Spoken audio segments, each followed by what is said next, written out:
Good morning students, स्वागत है आपका सरल क्लासेज रैनी में।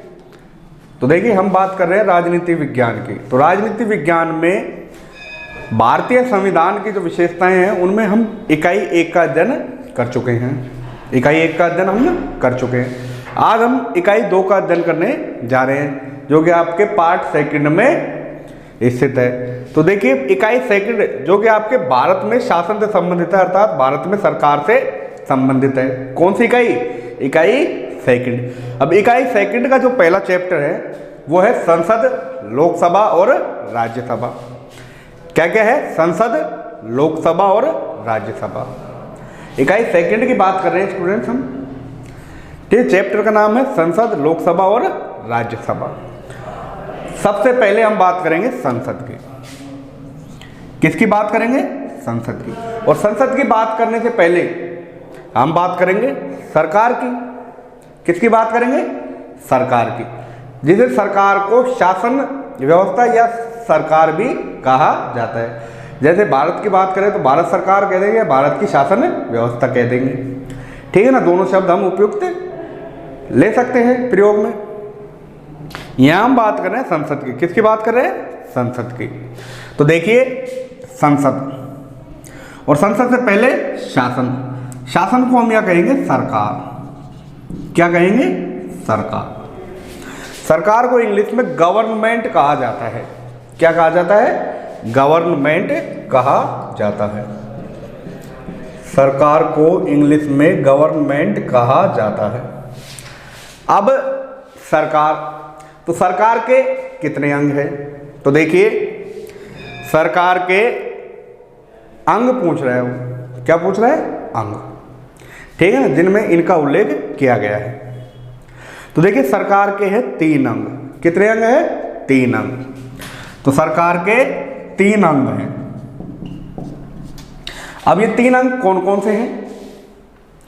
भाई हम सरकार के अंगों की बात कर रहे हैं और ये सरकार के 3 अंग कौन कौन से हैं? तो देखिए सरकार के जो 3 अंग हैं उनमें सबसे पहला जो नाम आएगा वो नाम आएगा व्यवस्थापिका। क्या नाम आएगा? व्यवस्थापिका। दूसरा जो नाम आएगा वो आएगा कार्यपालिका। क्या नाम आएगा? कार्यपालिका। और तीसरा जो नाम आएगा वो आएगा न्यायपालिका। क्या नाम आएगा? न्यायपालिका। तो थोड़ा सा आप ध्यान से देखिए। सरकार के कितने अंग हैं? 3 अंग है। कितने अंग हो जाएंगे सरकार के? 3 अंग हो जाएंगे। 3 अंग कौन कौन से हैं? पहला व्यवस्थापिका। कौन सा है पहला? व्यवस्थापिका। दूसरा कार्यपालिका। और तीसरा अंग कौन सा है? न्यायपालिका। तो देखिए सबसे पहले हम बात करेंगे व्यवस्थापिका की। तो व्यवस्थापिका का जो कार्य होता है वो व्यवस्थापिका का जो कार्य होता है, यहां लिख देता हूं मैं, कार्य। तो व्यवस्थापिका का कार्य कि जो कानून का निर्माण करती है, जो कानून का निर्माण करती है। तो व्यवस्थापिका का क्या कार्य होता है? कानून का निर्माण करना। क्या होता है व्यवस्थापिका का कार्य? कानून का निर्माण करना। कार्यपालिका का क्या कार्य होता है? तो देखिए कार्यपालिका का जो कार्य होता है वो होता है कानून को लागू करना। व्यवस्थापिका का क्या कार्य होता है? जो कानून के अनुसार शासन करती है। जो कानून के अनुसार शासन करती है, अर्थात कानून को क्या करती है? लागू करती है। बनाया इसने, इसको लागू कौन करेगा? कार्यपालिका का। अब न्यायपालिका का क्या कार्य होता है? जो कानून की व्याख्या करती है। न्यायपालिका क्या करती है? जो कानून की व्याख्या करती है, अर्थात उसकी क्या करती है? देखरेख करती है। किसकी देखरेख? न्यायपालिका की। ठीक है ना, यह न्यायपालिका का कार्य होता है। सरकार के 3 अंग हैं। कौन कौन से हैं? व्यवस्थापिका, कार्यपालिका और न्यायपालिका। कौन कौन से अंग हैं? व्यवस्थापिका है, कार्यपालिका है और न्यायपालिका। ठीक है ना। व्यवस्थापिका का जो कार्य होता है वो होता है कानून का निर्माण करना। क्या होता है व्यवस्थापिका का कार्य? कानून का निर्माण करना। अब यहाँ बताएंगे कि व्यवस्थापिका में क्या क्या आता है, कार्यपालिका में क्या है और न्यायपालिका में क्या क्या आता है। अब हम सबसे पहले बात करेंगे व्यवस्थापिका की। किसकी बात करेंगे? व्यवस्थापिका। ये 3 डेफिनेशन आपको ध्यान होनी चाहिए। 11th में भी आप लोग पढ़ चुके हो कि व्यवस्थापिका क्या होती है, कार्यपालिका क्या होती है और न्यायपालिका क्या होती है। ठीक है, देखिए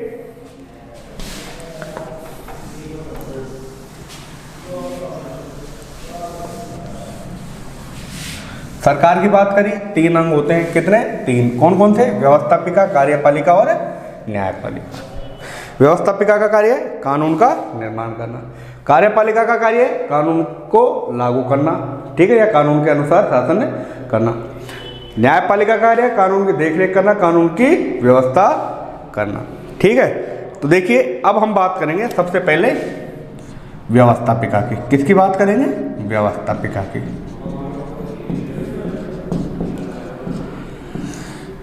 देखिए व्यवस्थापिका, नाम से ही पता चल रहा है व्यवस्था कर रही है। क्या कर रही है? व्यवस्था। ठीक, कानून का निर्माण करना, व्यवस्था करना। व्यवस्थापिका को विधायिका भी कहा जाता है। क्या कहा जाता है? विधायिका। व्यवस्थापिका को क्या कहा जाता है? विधायिका कहा जाता है। व्यवस्थापिका को अलग अलग देशों में, व्यवस्थापिका को अलग अलग देशों में अलग अलग नामों से जाना जाता है। क्या किया जाता है? व्यवस्थापिका को विधायिका भी कहा जाता है और व्यवस्थापिका को अलग अलग देशों में अलग अलग नामों से जाना जाता है। किन नामों से जाना जाता है? अलग अलग नामों से जाना जाता है। अब हम बात करें भारत की। किसकी बात करें? भारत की। तो भारत में व्यवस्थापिका को किस नाम से जाना जाता है? तो देखिए भारत में व्यवस्थापिका को संसद के नाम से जाना जाता है। किसके नाम से जाना जाता है? संसद के नाम से जाना। यहाँ कह रहा हूँ कि व्यवस्थापिका को अलग अलग देशों में अलग अलग नामों से जाना जाता है। तो 2-4-5 देशों के नाम तो हमें पता होना चाहिए।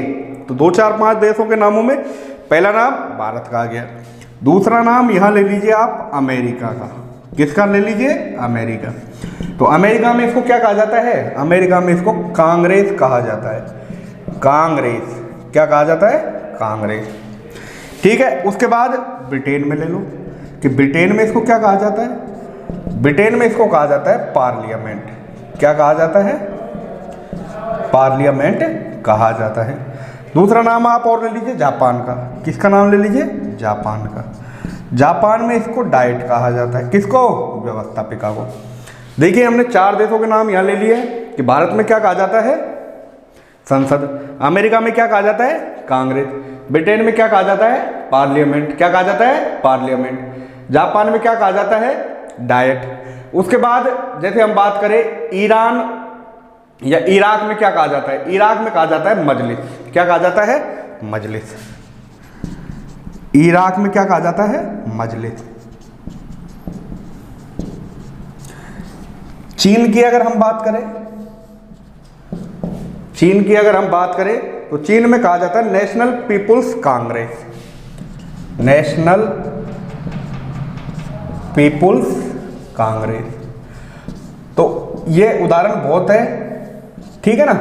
और अलग अलग देशों में व्यवस्थापिका को अलग अलग नामों से जाना जाता है। आगे आप जाओगे बड़ी क्लासों में, ग्रेजुएशन करोगे तो 2nd ईयर में आपको ये सब कुछ देखने को मिलेगा, ठीक है ना। तो अभी हम यहाँ बात कर रहे हैं व्यवस्थापिका की। तो व्यवस्थापिका में किसका अध्ययन करेंगे? भारत की सरकार का। सिर्फ हमें यहाँ भारत का अध्ययन करना है। तो ये नाम आप ध्यान से पढ़ लीजिएगा या नोट कर लीजिएगा, नोट्स उपलब्ध हैं ही। भारत में क्या कहा जाता है? संसद कहा जाता है। क्या कहा जाता है? संसद। अमेरिका में कांग्रेस। ब्रिटेन में क्या कहा जाता है? पार्लियामेंट। जापान में डाइट। इराक में क्या कहा जाता है? मजलिस। चीन में क्या कहा जाता है? National People's Congress. इसके बाद पाकिस्तान की बात करें तो पाकिस्तान में नेशनल असेंबली कहा जाता है। क्या कहा जाता है? नेशनल असेंबली कहा जाता है, ठीक है ना। क्या कहा जाता है? नेशनल असेंबली कहा जाता है। नोट कर देता हूँ पाकिस्तान, नेशनल असेंबली। देखिए ये सब नोट कर लिया, साफ कर देता हूँ कि व्यवस्थापिका जिसे विधायिका भी कहते हैं और विधायिका को अलग अलग देशों में अलग अलग नामों से जाना जाता है, अलग अलग देशों में अलग अलग नाम से जाना जाता है। तो जैसा कि अभी हमने पढ़ा था भारत देश को, किसको पढ़ा था? भारत देश को। तो व्यवस्थापिका को भारत में क्या कहा जाता है? संसद। क्या कहा जाता है?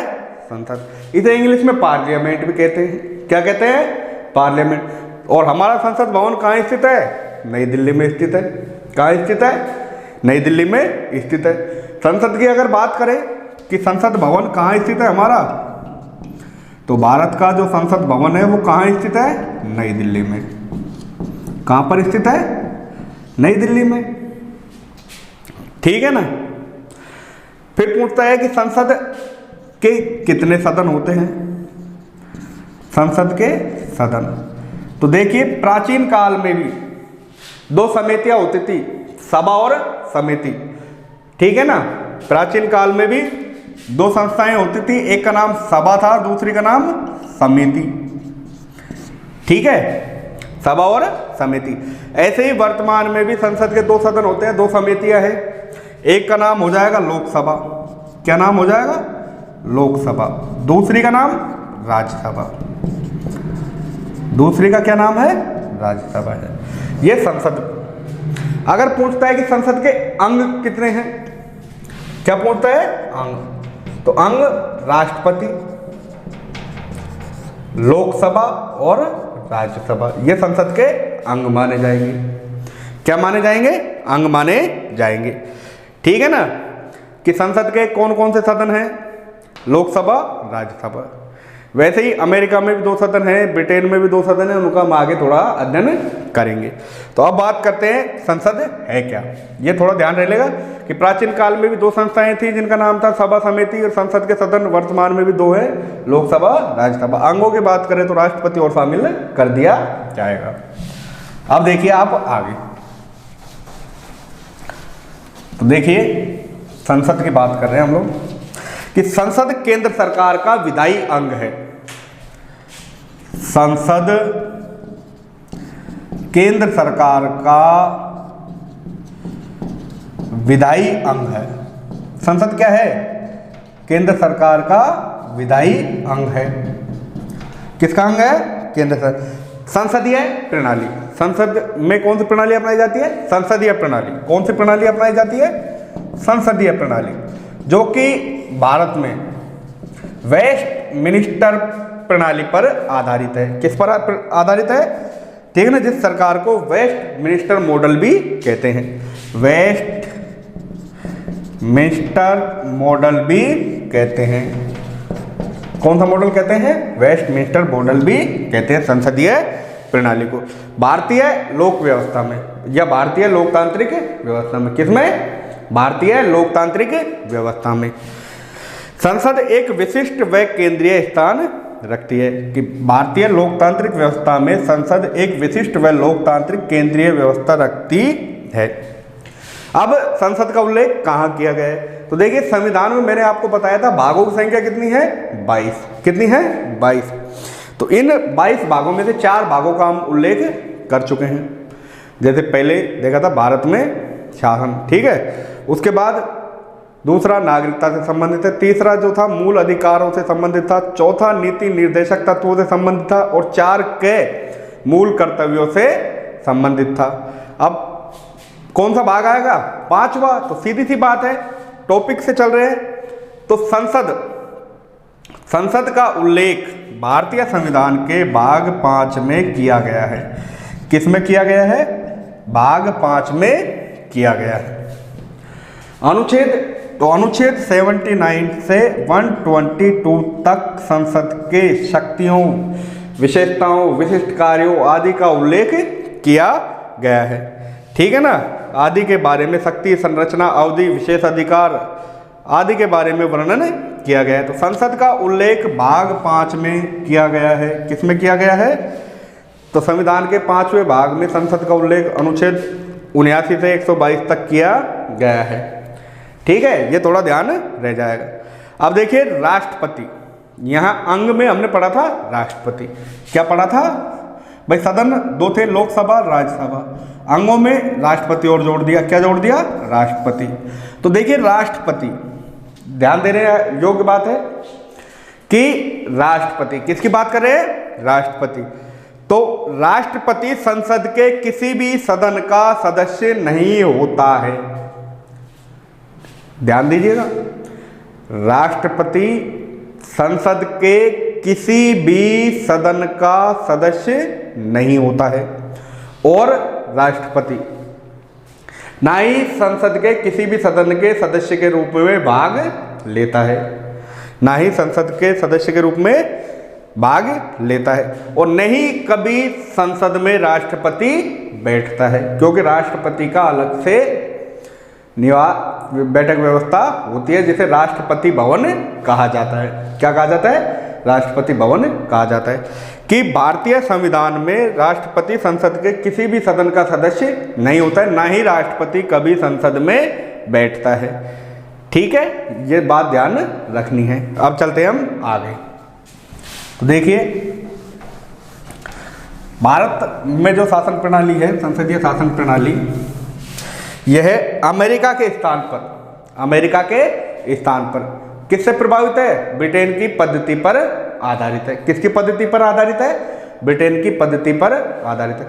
जिस तरह से भारत में संसद के दो सदन है, लोकसभा और राज्यसभा, इस तरह ब्रिटेन में भी पार्लियामेंट के दो सदन है, अमेरिका में कांग्रेस के भी दो सदन है। थोड़ा सा यहाँ हम देख लेते हैं। तो देखिए सबसे पहले हम बात करेंगे भारत की। तो भारत के दो सदन हैं, भारत के भी दो सदन हैं। शुरुआत बड़े से कर लो या छोटे से कर लो। तो भारत का जो उच्च सदन है कौन सा है, राज्यसभा। कौन सा है, राज्यसभा। निम्न सदन कौन सा है, निम्न सदन कौन सा है, लोकसभा। देखिए हुए भारत में संसद के दो सदन। भारत में क्या कहा जाता है, संसद। क्या कहा जाता है, संसद। संसद के कितने सदन है, दो, पहला राज्यसभा, दूसरा लोकसभा, या पहला लोकसभा, दूसरा राज्यसभा। ये हो गई भारत की बात। अब की भारत की जो प्रणाली है अमेरिका पर ना होकर किसकी पद्धति पर आधारित है, ब्रिटेन की पद्धति पर आधारित है। तो यहाँ हम दूसरा नाम अमेरिका का ले लो या आप ब्रिटेन का ले सकते। तो यहाँ हम नाम लेते हैं ब्रिटेन का। किसका नाम लेते हैं, ब्रिटेन। ठीक है। तो ब्रिटेन में जैसा कि आप सभी को पता है कि संसद को क्या कहा जाता है, पार्लियामेंट। क्या कहा जाता है, पार्लियामेंट कहा जाता है। क्या कहा जाता है, पार्लियामेंट। तो पार्लियामेंट के भी वहां दो सदन है, उच्च सदन और निम्न सदन। उच्च सदन और निम्न सदन। तो पार्लियामेंट के भी दो सदन, उच्च सदन हाउस ऑफ लॉर्ड्स। क्या नाम आ जाएगा, हाउस ऑफ लॉर्ड्स। दूसरा है निम्न सदन। निम्न सदन क्या आ जाएगा, house of common. House of common. ये भी ब्रिटेन में पार्लियामेंट के दो सदस्य है। तो देखिए भारत में संसद के दो सदन कौन कौन से हैं, उच्च सदन राज्यसभा, निम्न सदन लोकसभा। ब्रिटेन में भी पार्लियामेंट के उच्च सदन हाउस ऑफ लॉर्ड्स, निम्न सदन हाउस ऑफ कॉमन।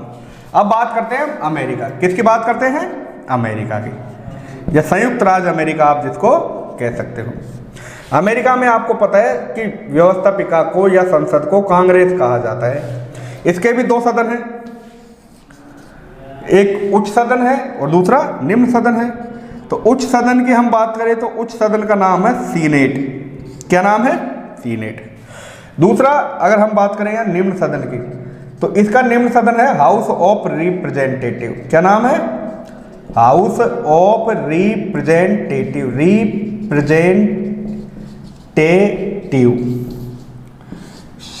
ठीक है ना, अर्थों पे नहीं शब्दों पे जाना। दूसरा अर्थ क्या होगा, हाउस ऑफ रिप्रेजेंटेटिव। तो देखिए हम यहाँ बात करें संसद की कि भारत में संसद के दो सदन हैं। पहला नाम उच्च सदन राज्यसभा, दूसरा निम्न सदन लोकसभा। उसके बाद ब्रिटेन की हाउस ऑफ लॉर्ड्स उच्च सदन है, हाउस ऑफ कॉमन निम्न सदन है। अमेरिका में सीनेट उच्च सदन है और हाउस ऑफ रिप्रेजेंटेटिव निम्न सदन है। प्रथम निम्न सदन को यहाँ प्रथम सदन भी कहा जाता है, ये हम आगे पढ़ेंगे। इसको द्वितीय सदन कहा जाता है। इसे लोगों का, इसे राज्यों का सदन भी कहा जाता है। मूर्खों का सदन है, ठीक है, ये विद्वानों का सदन है, ऐसा भी कहा जाता है, ठीक है ना। अब हम बात करते हैं थोड़ा और आगे संसद के बारे में, ठीक ना। कि व्यवस्थापिका में व्यवस्थापिका को भारत में संसद कहा जाता है, संसद को अलग अलग नामों से जाना जाता है। ये सब चीज़ें आप एक बार थोड़ा सा ध्यान से देख लीजिए और नोट कर लीजिएगा, ठीक है ना। अब हम बात करेंगे संसद की। किसकी बात करेंगे? संसद की। तो देखिए,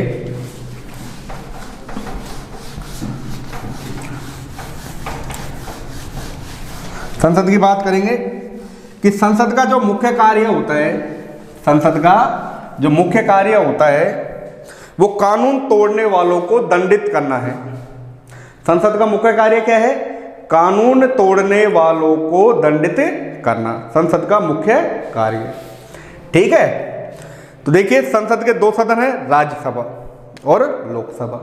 लोकसभा जिसे प्रथम सदन और निम्न सदन कहा जाता है, राज्यसभा जिसे द्वितीय सदन या उच्च सदन भी कहा जाता है। अंगों की अगर वो बात पूछे कि राष्ट्र संसद के कौन कौन से अंग हैं, तो अंगों में बात करें तो अंग कौन कौन से हो जाएंगे?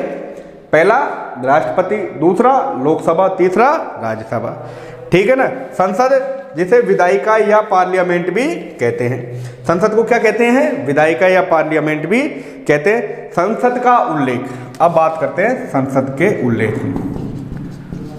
कि संसद का उल्लेख संविधान के किस अनुच्छेद में किया गया है। तो देखिए, संसद का उल्लेख संविधान के अनुच्छेद 79 में किया गया है। किस में किया गया है? संसद का उल्लेख संविधान के अनुच्छेद 79 में किया गया है और 79 में किया गया है और कहा गया है कि भारत में एक संसद होगी जो राष्ट्रपति और दो सदनों से मिलकर बनेगी। किन किन से मिलकर बनेगी?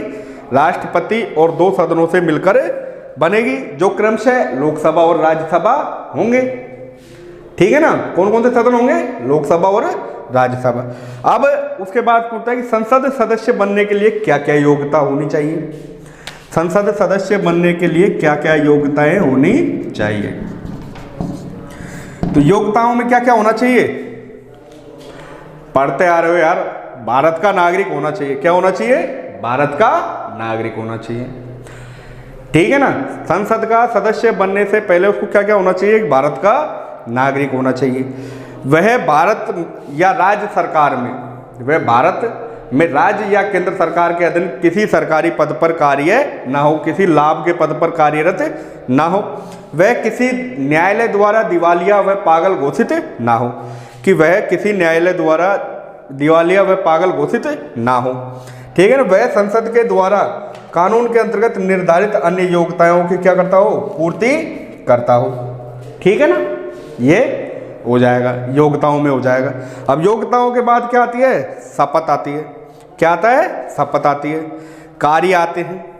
तो हम यहाँ थोड़ा सा योग्यताओं में देख लेना क्या क्या कहा गया है, एक बार दोबारा से आप ध्यान दे लो कि भारत का नागरिक होना चाहिए, लोकसभा और राज्यसभा में जो निर्धारित आयु है वो पूरी होनी चाहिए। जैसे लोकसभा में 25 वर्ष है और राज्यसभा में कितनी आयु होनी चाहिए? 30 वर्ष निर्धारित की गई है। तो वह आयु क्या करनी चाहिए? पूर्ण कर चुका हो, यह भी होनी चाहिए। भारत में किसी संसदीय क्षेत्र में मतदान रूप में रजिस्टर्ड होना चाहिए, ठीक है ना। योग्यता क्या क्या होनी चाहिए? कि पागल ना हो, दिवालिया ना हो, लाभ के पद पर कार्य न करता हो, ठीक है ना। अब संसद सदस्यों की शपथ की बात करते हैं। किसकी बात करते हैं? संसद के सदस्यों की शपथ। संसद के सदस्यों की शपथ के बारे में बात करते हैं। किसके बारे में बात करेंगे? संसद के सदस्यों की शपथ के बारे में बात करेंगे। तो देखिए, संसद के सभी सदस्य जिन्हें हम आम बोलचाल में क्या कहते हैं? सांसद। संसद के सभी सदस्यों को हम आम बोलचाल की भाषा में क्या कहते हैं? सांसद कहते हैं, और सांसद जिले का एक प्रतिनिधि होता है, जिले का एक प्रतिनिधि या जिले का एक मुखिया होता है। सांसद को इंग्लिश में कहा जाता है एमपी। क्या कहा जाता है? एमपी, जिसका पूरा नाम होगा मेंबर ऑफ पार्लियामेंट। क्या नाम होगा? Member of parliament. लिख देता हूं, मेंबर ऑफ पार्लियामेंट अर्थात संसद का सदस्य, एमपी। क्या नाम आ जाएगा? एमपी नाम आ जाएगा। ठीक है ना। अपना स्थान ग्रहण करने से पूर्व, अपना स्थान ग्रहण करने से पूर्व राष्ट्रपति तथा उसके द्वारा समक्ष किसी, राष्ट्रपति द्वारा उसके द्वारा समक्ष किसी इस कार्य के लिए नियुक्त व्यक्ति के सामने क्या लेता है? वो शपथ लेता है और उस पर अपने क्या करता है? हस्ताक्षर करता है। कि या तो शपथ किसके सामने लेगा? राष्ट्रपति के, या राष्ट्रपति द्वारा नियुक्त किसी ऐसे व्यक्ति के, राष्ट्रपति द्वारा नियुक्त किसी ऐसे व्यक्ति के जिसे राष्ट्रपति ने क्या किया हो? नियुक्त किया हो, उसके सामने संसद का सदस्य शपथ लेता है। अभी हम बात कर रहे हैं राजस्थान, क्योंकि हमारा राज्य कौन सा है? राजस्थान। जिला अलवर। तो जैसे अलवर जिले की हम बात करें तो अलवर जिले में जो हमारे वर्तमान सांसद हैं कौन है? बाबा बालकनाथ। कौन है? बाबा बालकनाथ, भाजपा पार्टी से संबंधित है, ये अलवर जिले के सांसद है। ठीक है ना। तो ये पूछता है कि राजस्थान में लोकसभा की कितनी सीटें हैं? तो राजस्थान में लोकसभा से 25 सीटें निर्धारित है, राज्यसभा की 10 सीटें, और विधानसभा की अगर बात करें तो 200 सीटें। ठीक है ना। ये सब भी इसमें हमको पढ़ना होगा, देखना होगा। तो यहाँ शपथ की हमने बात की कि संसद के सदस्यों को शपथ, तो देखिए संविधान के अनुच्छेद 99 में शपथ कौन से अनुच्छेद में उल्लेख किया गया है? संसद का उल्लेख 79 में, शपथ का उल्लेख 99 में। कौन से अनुच्छेद में किया गया है? 99 में। तो संसद में शपथ का उल्लेख अनुच्छेद 99 में किया गया है। ठीक है ना। ये ध्यान रखना होगा। और थोड़ी सी डिटेल है जो मैं आपको बता देता हूं कि संविधान के अनुच्छेद 99 में संसद सदस्यों के बारे में लिखा गया है। संसद सदस्यों को सांसद या एमपी कहकर संबोधित किया जाता है। संसद का सदस्य चयनित होने पर कोई व्यक्ति तभी संसद में किसी सदन में बैठने का अधिकार होता है जब उसने राष्ट्रपति या उसके द्वारा नियुक्त किसी व्यक्ति के सामने क्या ली हो? शपथ ली हो। तीसरी अनुसूची में लिखित शपथ के प्रारूप पर हस्ताक्षर किया हो, और हिंदी एवं अंग्रेजी के अलावा संविधान की 8वीं सूची में वर्णित 22 भाषाओं में उसने क्या की हो? शपथ ली हो। ठीक है। उसके बाद आता है संसद के सत्र। क्या आता है? संसद के सत्र। तो संविधान के देखिए, ये साफ कर देते हैं।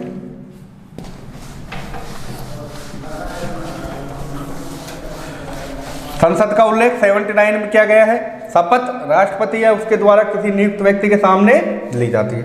अब आता है आपके यहाँ जो नेक्स्ट आता है संसद के सत्र। संसद के सत्र, यहाँ हम सिलेबस के अनुरूप चल रहे हैं। तो देखिए संविधान के अनुच्छेद 85 के अनुसार, संविधान के अनुच्छेद 85 के अनुसार, आर्टिकल 85 के अनुसार, किसके अनुसार? 85 के अनुसार संसद के सत्रों के बारे में बताया गया है। किसके बारे में बताया गया है? संसद के सत्रों के बारे में बताया गया है। सत्रों के बारे में बताया गया है कि समय समय पर संसद के प्रत्येक सदन को ऐसे समय और स्थान पर जो ठीक समझे अधिवेशन के लिए आहूत करेगा। कौन? राष्ट्रपति। कौन आहूत करेगा? राष्ट्रपति आहूत करेगा। कि राष्ट्रपति प्रत्येक सदन का सत्र अधिवेशन आहूत करेगा या बुलाएगा। कौन बुलाएगा? राष्ट्रपति। राष्ट्रपति संसद के प्रत्येक सदन का आहूत करेगा या बुलाएगा। प्रत्येक सदन लोकसभा हो सकता है या राज्यसभा, दोनों में से किसी भी सदस्य को क्या करेगा? सत्रावसन के लिए बुलाएगा और उनको आहूत करेगा। सत्र का स्थान एवं समय कौन तय करेगा? कि भाई संसद का जो सत्र होगा उसका स्थान और समय भी कौन तय करेगा? राष्ट्रपति। स्थान और समय कौन तय करेगा? राष्ट्रपति। कौन तय करेगा? राष्ट्रपति तय करेगा, अनुच्छेद 85 के तहत। ठीक है ना। एक सत्र की अंतिम बैठक और आगामी सत्र की प्रथम बैठक के मध्य कितना अंतर होना चाहिए? 6 माह का। 6 माह से अधिक अंतर नहीं होना चाहिए। एक सत्र की बैठक और दूसरी बैठक में कितना अंतर होना चाहिए? 6 माह का। 6 माह से अधिक अंतर नहीं होना चाहिए, अनुच्छेद 85 के अनुसार। किसके अनुसार? अनुच्छेद 85 के अनुसार। ठीक है ना। संसद में गतिरोध होने पर, संसद में गतिरोध होने पर संबंधित सदन का अध्ययन, चाहे लोकसभा का अध्यक्ष हो या राज्यसभा का अध्यक्ष हो, संसद को कुछ समय के लिए क्या कर सकता है? स्थगित कर सकता है, आगे कर सकता है। संसद के कितने सत्र होंगे? 3 सत्र होंगे। बजट सत्र, मानसून सत्र और शीतकालीन सत्र। संसद के कितने सत्र होंगे? 3 सत्र होंगे। पहला बजट सत्र, दूसरा मानसूनी सत्र, तीसरा होगा शीतकालीन सत्र। कौन सा होगा? शीतकालीन सत्र।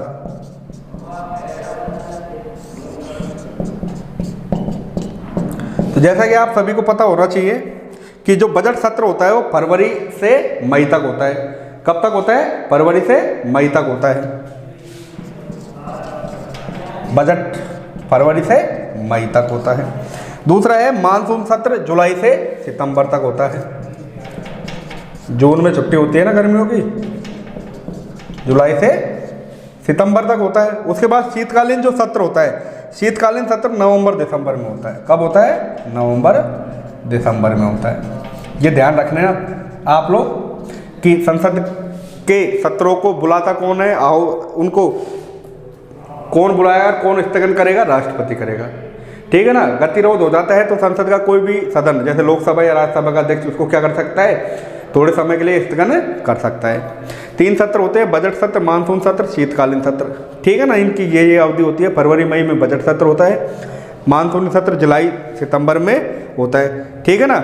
और सत्रावसान करने का, संसद के सत्रों को सत्रावसान करने का अधिकार राष्ट्रपति को ही प्राप्त है। किसको प्राप्त है? राष्ट्रपति को अधिकार होता है। ये आपके संसद के सत्र यहाँ क्लियर हो जाएंगे। ठीक है ना। एक बार आप दोबारा से इसको देख लीजिएगा या अपनी कॉपी में नोट कर लीजिएगा। संसद के सत्र, ठीक है ना, कि राष्ट्रपति द्वारा कभी भी विशेष बैठक या अधिवेशन बुलाए जा सकते हैं, कि राष्ट्रपति द्वारा कभी भी विशेष बैठक या अधिवेशन बुलाए जा सकते हैं। अब उसके बाद आता है संसद में गणपूर्ति या कोरम।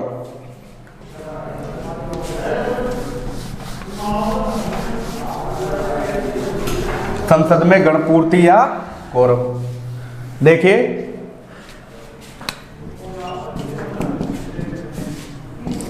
बात कर रहे हैं हम गणपूर्ति या कोरम की। गणपूर्ति किसकी? संसद के सदस्यों की। गणपूर्ति की हम बात कर रहे हैं। किसकी बात कर रहे हैं? गणपूर्ति के कोरम की। भारत में शासन की संसद, लोकसभा एवं राज्यसभा। तो संसद में गणपूर्ति कोरम के जो आपका नेक्स्ट टॉपिक है वो है संसद में गणपूर्ति कोरम। तो देखिए गणपूर्ति कोरम का अर्थ क्या होता है? अर्थ होता है गणपूर्ति कोरम का।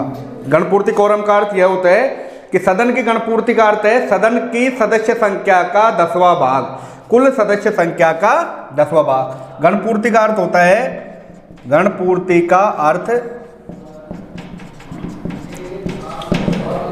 सदन के सदस्य संख्या का, सदन की सदस्य संख्या का, सदस्य संख्या का 10वां भाग। कौन सा भाग? 10वां भाग। तो यहां हम सदस्यों के बारे में बात करेंगे कि सदन 2 थे, दोनों के सदनों के लोकसभा प्लस राज्यसभा के सदस्यों की संख्या का कौन सा भाग गणपूर्ति कोरम में निर्धारित किया गया है? 10वां भाग निर्धारित किया गया है। ठीक है ना। अर्थात इसका एक और अर्थ यह हो सकता है कि यह सदस्य संख्या, यह गणपूर्ति की यह सदस्यों की, किसकी? देखना कि यह सदस्यों की वह न्यूनतम संख्या होती है, यह सदस्यों की वह न्यूनतम संख्या होती है जिनकी उपस्थिति से सदनों की कार्रवाई को वैधानिकता प्राप्त हो। गणपूर्ति प्रत्येक सदन में, तो प्रत्येक सदन लोकसभा और राज्यसभा में पीठासीन अधिकारी सहित पीठासीन अधिकारी सहित सदन की कुल सदस्य संख्या का कौन सा भाग होता है? 10वां भाग होता है। जैसे हम बात कर रहे हैं यहाँ कि पीठासीन अधिकारी सहित सदन की सदस्य संख्या का कौन सा भाग होता है? 10वां भाग। कौन सा भाग होता है? 10वां भाग। तो देखिए, जैसे यहां हम लोकसभा की बात करें, किसकी बात करें? लोकसभा की। तो लोकसभा में वर्तमान में जो सदस्यों की संख्या है, लोकसभा में वर्तमान में सदस्यों की संख्या है, तो लोकसभा में वर्तमान में जो सदस्यों की संख्या है, वर्तमान की बात कर रहा हूं मैं, वर्तमान में कितनी है? 545। 10 का भाग दे दिया, 10वां भाग, तो कितनी आ जाएगी? लगभग यहाँ लगभग 55। कितना आ जाएगा? 55। ऐसे ही राज्यसभा की बात करें तो राज्यसभा में कितने सदस्य हैं वर्तमान में? 245। 10वां भाग लगभग सदस्य कितने आ जाएंगे? 25। कितने आ जाएंगे? 25। ये एग्जाम्पल के तौर पे, वैसे संख्या हम पढ़ेंगे 552 और 250 इनकी नियमित संख्या होती है। कितनी होती है? नियमित संख्या होती है। ठीक है ना। तो प्रत्येक सदन में पीठासीन सहित अधिकारी सदन की कुल सदस्य संख्या का 10वां भाग गणपूर्ति या कोरम होता है। लोकसभा में कोरम का 55 और राज्यसभा में कितने सदस्य होते हैं कोरम के? गणपूर्ति के 25 सदस्य निर्धारित किए जाते हैं। ठीक है ना। इसी के साथ आपका यहाँ ये गणपूर्ति कोरम वाला जो टॉपिक है ये समाप्त होता है। नेक्स्ट जो टॉपिक आता है वो आता है संसद में भाषा। क्या आता है? संसद में भाषा। तो देखिए, संसद में भाषा, जैसा कि आप सभी को पता है कि संविधान के अनुसार संसद के कार्य संचालन की भाषा हिंदी एवं अंग्रेजी। संसद के कार्य संचालन की भाषा, तो संसद के कार्य संचालन की भाषा कैसी मानी जाएगी? यहाँ हिंदी और अंग्रेजी। कार्य संचालन की भाषा कौन सी है बेटा? हिंदी और अंग्रेजी। किंतु पीठासीन अधिकारी किसी भी सदस्य को जो हिंदी या अंग्रेजी में अपनी बात को अभिव्यक्त नहीं कर सकता, तो वह अपनी मातृभाषा में भी, तो हिंदी अंग्रेजी प्लस कौन सी भाषा? मातृभाषा। ठीक है ना। तो संसद में इन भाषाओं का उल्लेख किया जाता है कि कार्य संचालन की अवधि तो हिंदी और अंग्रेजी होगी। अगर पीठासीन अधिकारी यह साबित कर दे कि वह व्यक्ति हिंदी और अंग्रेजी में से किसी एक भी भाषा का ज्ञान नहीं रखता है, तो वह अपनी मातृभाषा में भी सभा को संबोधित कर सकता है। ठीक है ना। अब आगे देखिए, आगे है मंत्रियों एवं न्यायवादियों के संसद में अधिकार की संसद में भाषा। तो संविधान के अनुसार संसद में कार्य संचालन की भाषा हिंदी व अंग्रेजी है, किंतु पीठासीन अधिकारी को यह लगे कि कोई सदस्य हिंदी या अंग्रेजी में बोलकर अपनी बात व्यक्त नहीं कर पा रहा है, ठीक है ना, तो वो क्या कर सकता है? उसको मातृभाषा में बोलने का अधिकार दे सकता है। अगला जो है वो है मंत्रियों एवं न्यायवादियों के संसद के अधिकार।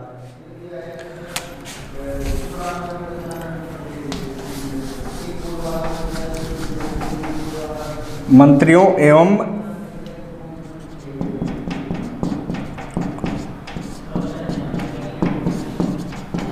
महान्यायवादी,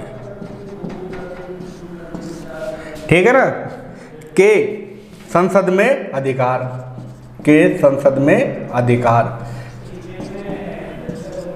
कि मंत्रियों और महान्यायवादियों के संसद में क्या क्या अधिकार होते हैं। तो देखिए, संविधान के अनुच्छेद 88 में, कौन से अनुच्छेद में? 88 में ध्यान देना कि मंत्रियों एवं न्यायवादियों के संसद में अधिकार।